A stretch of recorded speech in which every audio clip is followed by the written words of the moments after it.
Hello guys, good morning. Gagawin ko naman ngayon ay gagawa ako ng macaroni salad. Eto na, meron ako ng tubig na pinapakuluan para dun sa noodles. Tapos manok na pinapakulo ko para i-shred ko. Bali dito, ang nilagay ko na sa manok, nilagyan ko siya ng sibuyas, bawang, salt, pepper, at saka half ng chicken cube para may lasa yung may lasa na yung manok. Tapos gagawin ko, i-chop ko na siya ng maliit. Meron ako ditong bell pepper, meron akong carrots, half lang nung white onion, and celery. Bali, isang stalk lang yung celery. So, start ko na siyang i-chop ng maliliit. Wow, malapit na ang chicken. Tapos, ito yung noodles. Now, konti na lang, ready na rin. Next, start ko na gayatin tong mga ingredients kasama nung macaroni.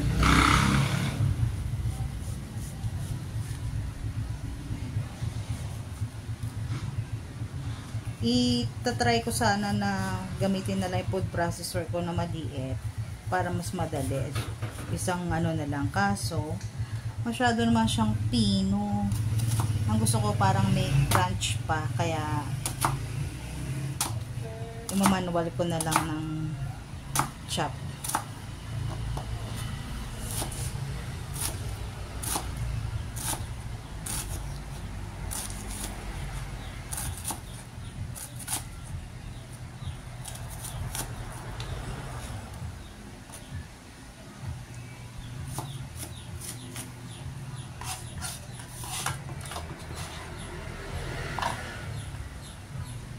Sayang.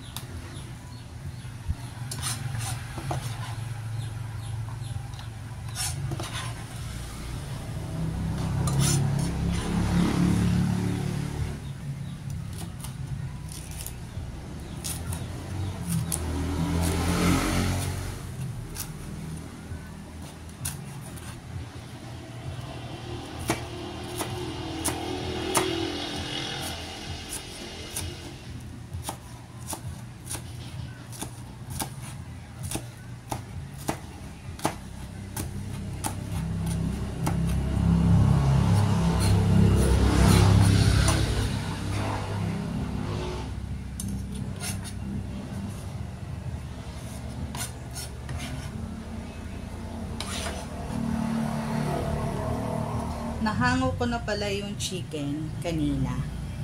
So, pinapalamig ko na lang para after nito, ko na lang, shred ko na lang yung yung chicken.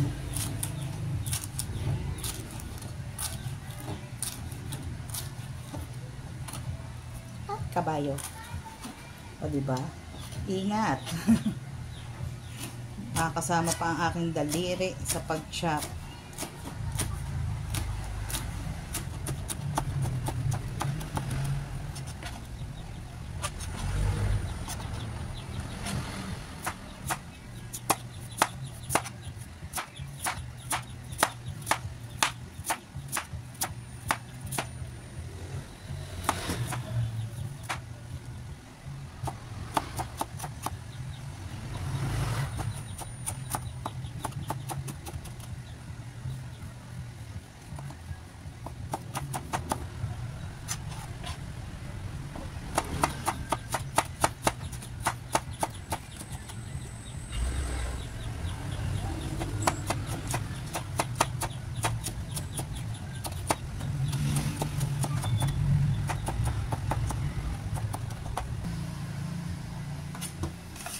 Next, tong celery.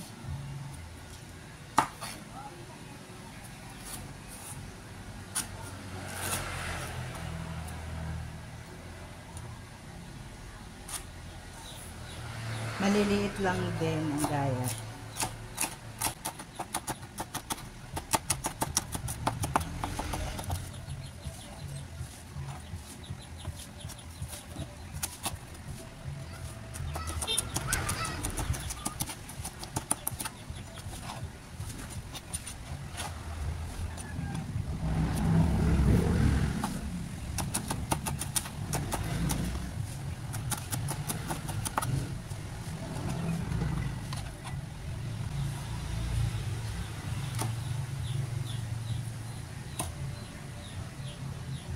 Ang pinipili ko pag napunta ng palengke, yung medyo marami-rami yung dahon sa isang tangkay o sa isang stock.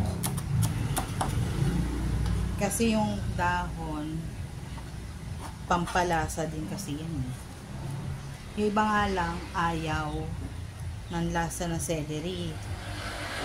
Kami gusto kasi namin yung lasa ng celery, kaya medyo maano kami magano. Kaya lang pinuhin lang talaga yung gayat.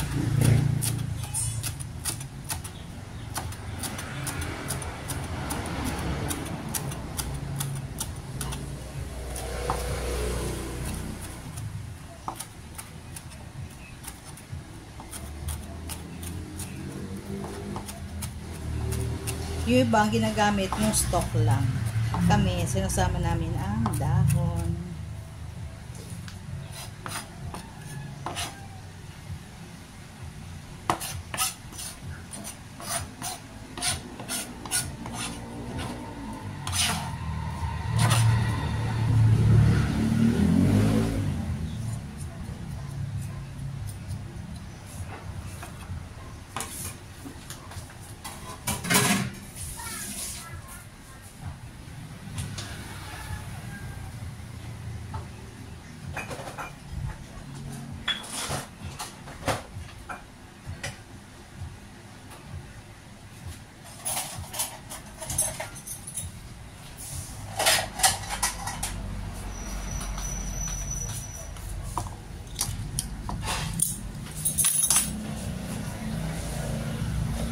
Gamit namin na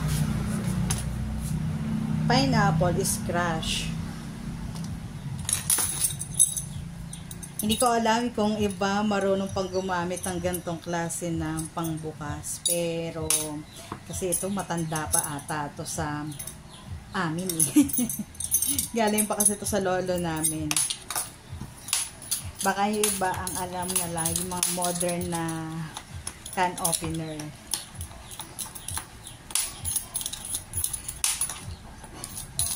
Kasi ito, pag medyo hindi ka sanay, nakakakalyo din ang kamay.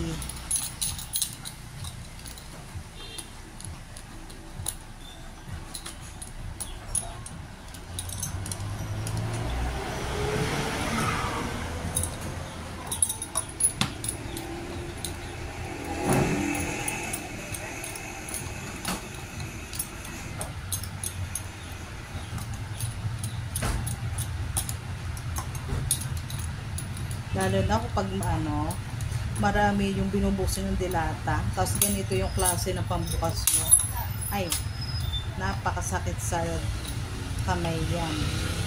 Nakakangalay na, magkakalyo ka pa. Kaya yung iba mas prefer yung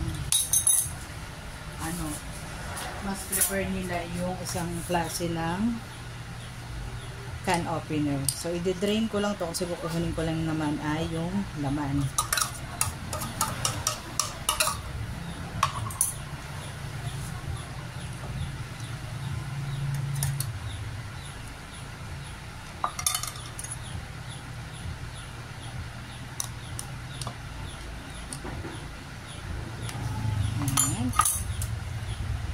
Palamigin ko lang ng konti itong chicken, i-shred ko, tapos saka mag-start na tayo na mag-mix.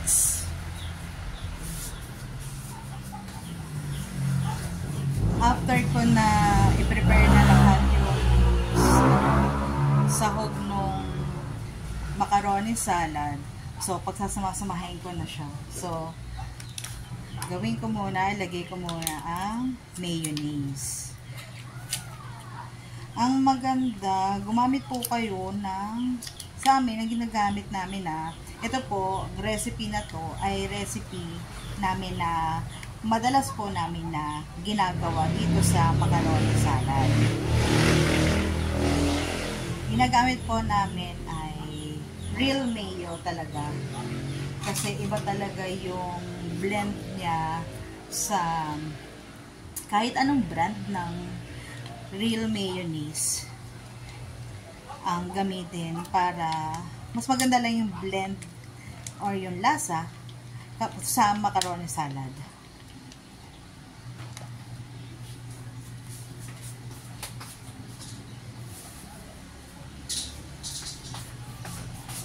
Ang ginagawa ko po ay ginagawa ko muna yung dressing, tapos saka ko ilalagay yung macaroni para at least templado na tong dressing na to, hindi yung pamaya kulang siya ng paminta, kulang pala siya ng alat, halo na naman hanggang sa nagiging parang sagi na yung noodles. So lagyan ko ng paminta. Kung meron kayong white pepper, mas maganda. Kasi at least hindi ganyan yung kulay. Konting salt lang muna. Tapos titikman ko na lang din mamaya kung okay siya.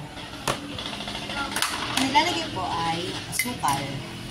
Yung iba, ang ginalagay po ay condensed milk. So, konti lang muna ilagay ko. And ilalagay ko itong na-drain ko na pineapple. Crushed pineapple. Tapos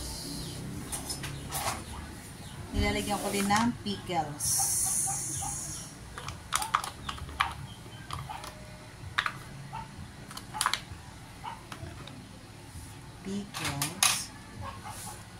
Yung kaninang chinap ko na carrots, celery, onion, and bell pepper, isasama ko na rin.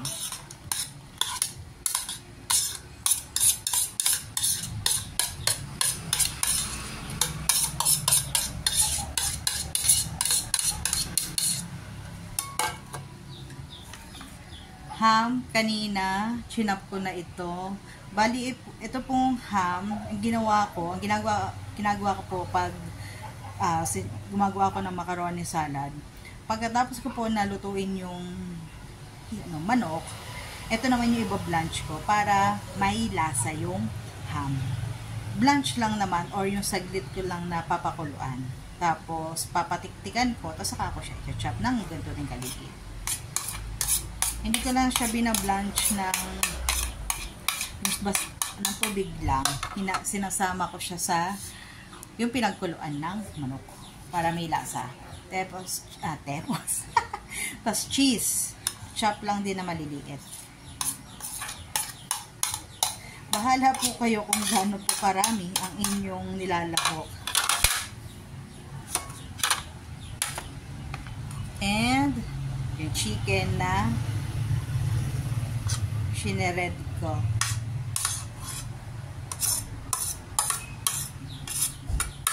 Hindi ko alam kung kakasya dito sa akin. Para maliit ata yung lalagyan ko. Pero carry yan. Kaya yan.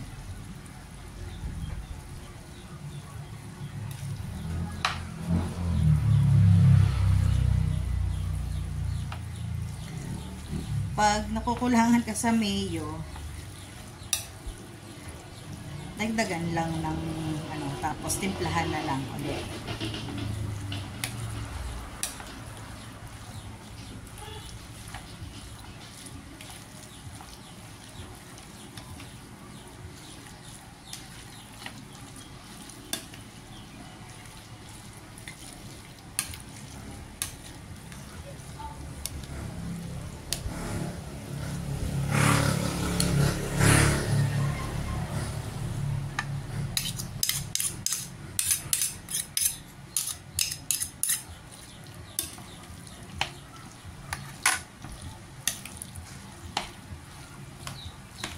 Parang medyo kulang pa sa mayonnaise. So, meron pa ako isang pakete ng mayonnaise. Yun nga lang, kapag masyado marami rin yung lahok, katulad nito, kailangan mo ng maraming dressing, maraming mayo. Kasi lalagyan mo pa ito ng lalagyan mo pa ito ng noodles eh. Pero ko siguro, hindi siya chicken macaroni. At baka pwedeng magkasya pa.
parang lagyan ko siya ng konti pang asin. Parang konti lang.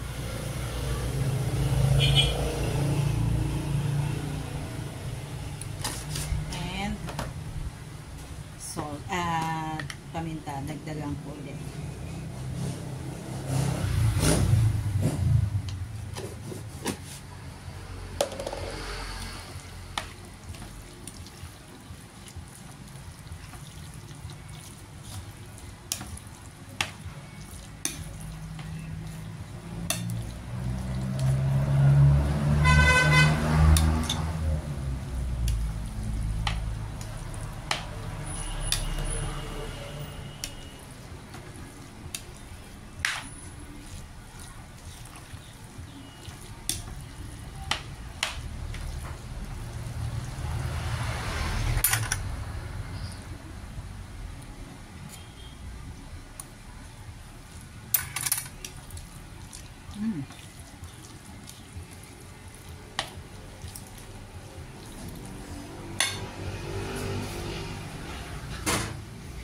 Tapos, lalagay ko na yung noodles, yung macaroni.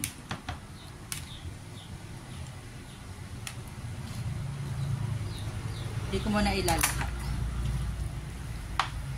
Kasi baka hindi magkasya dito sa aking lalagyan.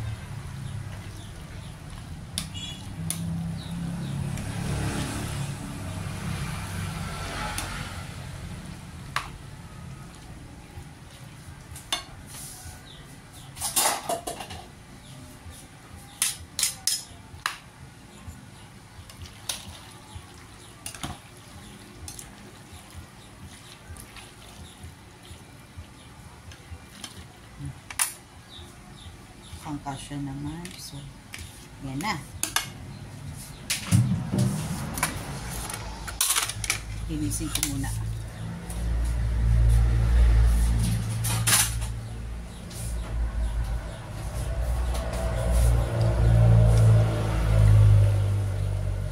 Dahan-dahan.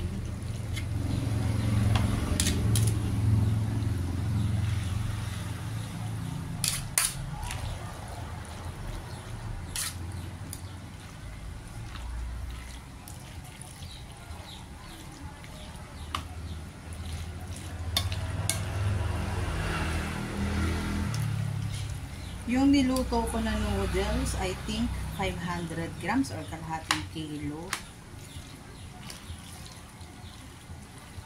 Yan. Tapos ito na yung kinalabasan. Pag maraming lahok, nagmumukhang lahok ang ano, noodles. Pero mas masarap. Lalo na kung pambahay, pambahay lang naman. Siyempre, pag pang negosyo, adjust mo yung yung noodles. Dadagdagan mo.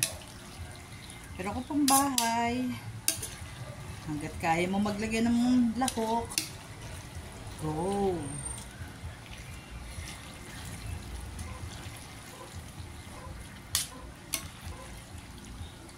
Ayan. And that's it. Try nyo na rin pong gawin to. Kain. Let's try.